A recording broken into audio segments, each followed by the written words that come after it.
Hi! Good afternoon mga mamis! Mga siksing mami! Ayan, hindi muna ako nag-workout ngayon kasi dito muna ako nakaharap kasi nagre-ready ako for my live tonight dahil magla-live ceiling ako. Kakabalik ko lang ulit magla-live ceiling. Matagal-tagal. 2 months din ako nagpahingang live ceiling. Ang ino ko lang picture-picture lang muna ngayon. Das mga short, konti lang muna ang ina-accept kong mga suki-suki lang. Pero ngayon magbabalik ako sa tag-ulan na ang dami kong stock, ang dami kong mga pa-freebies mamayang gabi kasi kakabalik lang.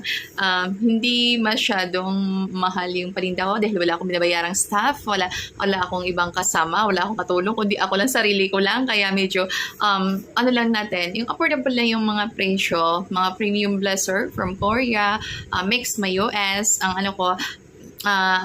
ang mga paninda ko. Kung anong nakikita nyo sa live, ganun din yun. Yun sa mga nagtitinda sa kanila, medyo prices yung mga presyo nila dahil marami silang mga staff na binabayaran, may nagla-live sa kanila. Ako, solo ko lang, kaya affordable lang yung paninda ko. Okay, mamayang gabi is 7 p.m. dito doon sa live ko, RS Jovelyn Home Store. Doon ako magla-live. Meron akong personal account na sa Facebook is Jovelyn Baldomarin ang real name ko. Doon ako nagre-reels.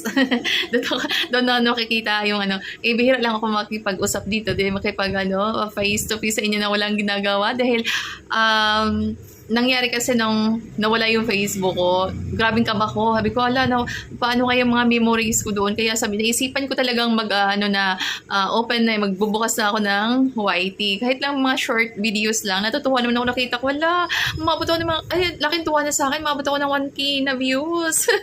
Tapos nakita ko kanina, 21 na lahat. Thank you so much. So, sila man kayo nag-subscribe sa akin. Marami kayong, dito sa puso ko. Naambag sa puso ko. Natuwa talaga ako. Hindi ko kasi pinupost masyadong itong YT ko sa personal account ko kasi mahirap naman makiusap sa tao na sabi, subscribe nyo man ako doon. Paano hindi nila gustuhan yung ginagawa ko? Kasi medyo may pagkakikay, may versatile tayo. Pwede tayong maging pwede maging Japons, pwede maging formal, pero pwede natin please lahat ng tao na i-subscribe ka kasi hindi naman lahat ng tao gusto ka, di ba?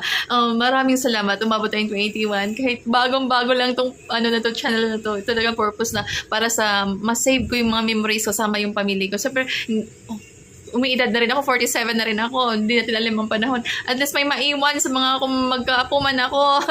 Isa lang anak ko, lalaki, 17 years old, mag-18 na rin siya. Magka-college na. Sabi ko magbabalik na rin ako ng live ceiling kasi wala pa akong ligo kaya nakakati ako. Halika po kasi nag-rinse ako ng mga paninda ko, live ko mamaya. Ang dami